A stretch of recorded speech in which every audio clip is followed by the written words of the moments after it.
Viewers আসসালামু আলাইকুম, welcome to my channel আফরোজার শখের রান্নাঘর। আমি আজকে রান্না করব মাছের মাথা দিয়ে বেগুন ঘন্ট। লাগছে বেগুন, আমি এভাবে কেটে নিয়েছি। লাগছে আলু, মাছের মাথা, যেহেতু আমি মাছের মাথা দিয়ে ঘন্ট করব, মাছের মাথা, পেঁয়াজ, মরিচ, আদা বাটা, লবণ, রসুন বাটা, হলুদ, জিরার গুঁড়া, ধনিয়ার গুঁড়া ও মরিচের গুঁড়া, তেল তো মাস্ট।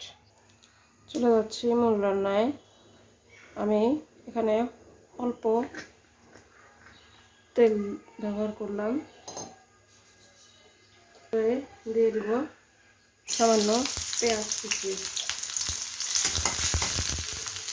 আমি মাথাটাকে কষিয়ে নেব। তাই আমি কষানোর সময় অল্প অল্প সব মশলাগুলো ব্যবহার করব।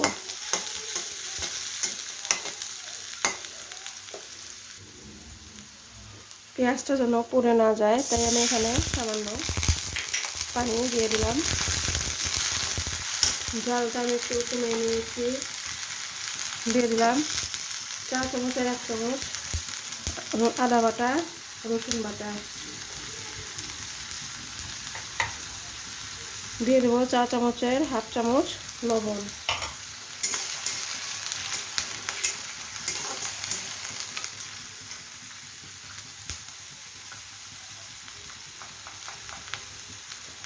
হাফ চামচ ধনিয়ার গুঁড়া, সামান্য হলুদের গুঁড়া, মরিচের গুঁড়া ও জিরার গুঁড়া।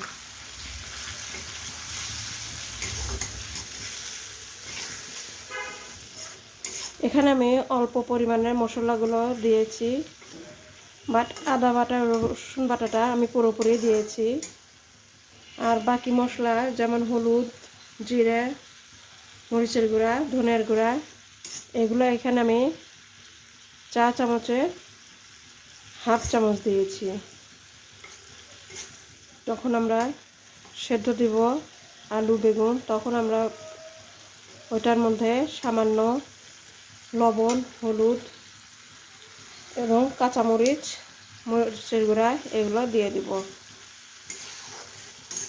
আমার মশলাটা কষানো হয়ে গিয়েছে, দেখতেই পাচ্ছেন সুন্দর তেল ছেড়ে দিয়েছে মশলা থেকে। এখন আমি দিয়ে দিচ্ছি মাছের মাথা।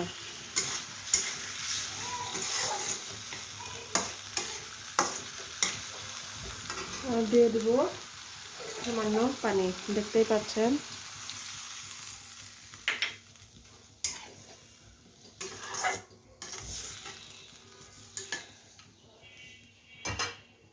আমি মাছের মাথাটাকে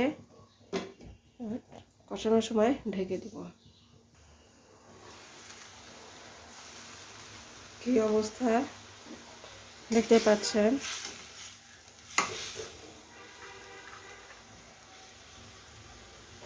মাছের মাথাটা কষানো হচ্ছে। চুলায় আমি কড়াই বসিয়ে দিয়েছি, জালটাও লো ফ্লেমে আছে। দিয়ে দেব 1/2 কাপ পানি, এখানে আমি 1 কাপ পানি দিয়েছি। এখন আমি দিয়ে দেব আলু ও বেগুনগুলো। আমি মাছের মাথা কষানোর সময় 1/2 চা চামচ লবণ দিয়েছি, আর এখানে দিয়ে দিলাম 1/2 চামচের একটু বেশি লবণ। দিয়ে দিচ্ছি মরিচের গুঁড়া 1/2 চা চামচ। ওখানে আমি মাছের মাথা কষানোর সময় 1/2 চামচ মরিচের গুঁড়া, 1/2 চা চামচ ধনিয়ার গুঁড়া, জিরার গুঁড়া এবং হলুদের গুঁড়া সব 1/2 চামচ করে দিয়েছি। আর এখন বাকি 1/2 চামচ করে দিয়ে দিচ্ছি। হলুদটা আমি 1/2 চামচেরও কম দিচ্ছি। জিরের গুঁড়াটাও 1/2 চামচের কম দিলাম। এখন আমি এটাকে সেদ্ধ হওয়া পর্যন্ত অপেক্ষা করব। ঢেকে দিচ্ছি এটা সেদ্ধ না হওয়া পর্যন্ত ঢেকে দিচ্ছি। এটা আমি সেদ্ধ হওয়া পর্যন্ত। মাছের মাথার কষানোর কি অবস্থাটা দেখে নেব। দেখতেই পাচ্ছেন মাছের মাথাটা কষানো হচ্ছে। এখন আমি মাথাটাকে এইভাবে ভেঙে দেব। এর মধ্যে আমি আর কোনো পানি ব্যবহার করব না, বেগুনের মধ্যেও আর দিব না, এটার মধ্যে তো নয়ই। এটাকে আবার ঢেকে দিচ্ছি।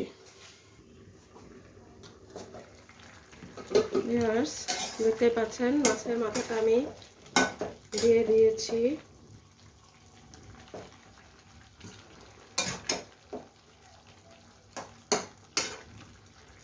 এখন আমি এটাকে ঢেকে দেব 5 মিনিটের জন্য। ফিরে এলাম 5 মিনিট পর।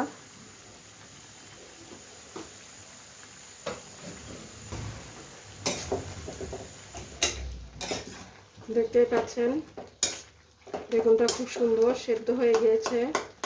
এখন আমি আলু বেগুনটা সুন্দর করে ভেঙে নেব।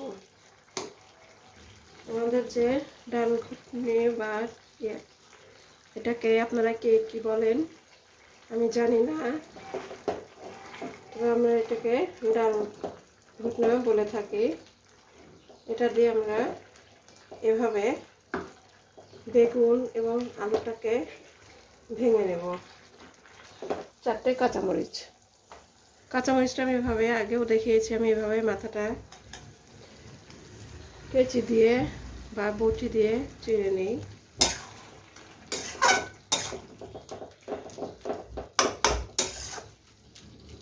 এই রান্নাটা আমি আমার শাশুড়ি মার কাছ থেকে শিখেছি।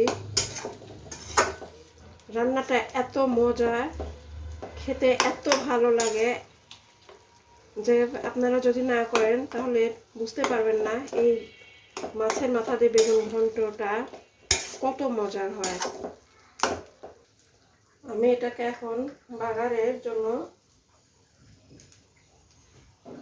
পাশের চুলায় প্যান দিয়ে দিয়েছি। প্যানটা গরম হয়ে গিয়েছে, দিয়ে দিলাম তেল।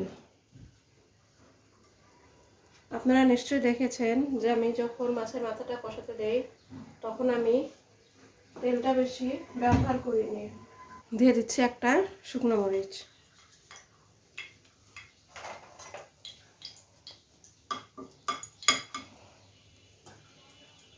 এখন দিয়ে দেব পেঁয়াজ কুচি। পেঁয়াজটা আমি এখানে একটু বেশি দিব।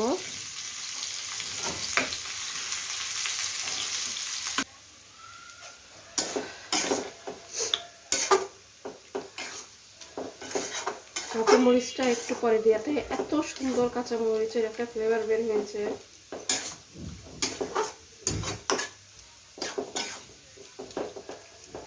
এখন আমি তেল সহ পেঁয়াজটাকে এর মধ্যে দিয়ে দিলাম।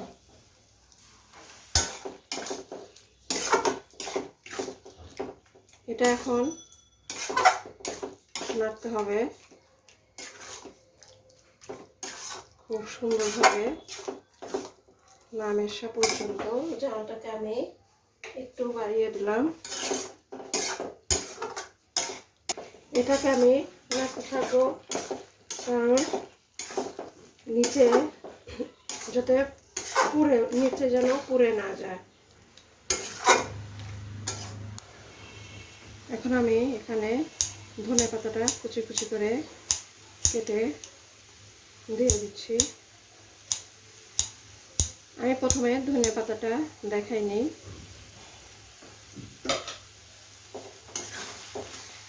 আমি আবারও বলছি ধনে পাতাটা অপশনাল।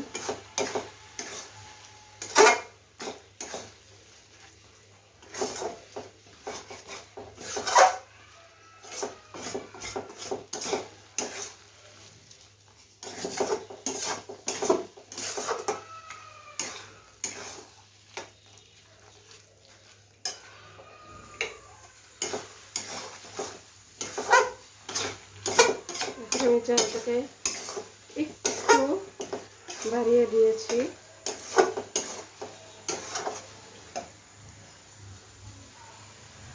কেমন লাগলো মাছের মাথা দিয়ে বেগুন ঘন্ট? আপনারা অবশ্যই বাসায় ট্রাই করে খেয়ে দেখবেন আর আমাকে লাইক কমেন্ট করে জানাবেন। আর আমার এই চ্যানেলটাকে অবশ্যই সাবস্ক্রাইব করতে ভুলবেন না। অবশ্যই আপনারা সাবস্ক্রাইব করবেন। ধন্যবাদ।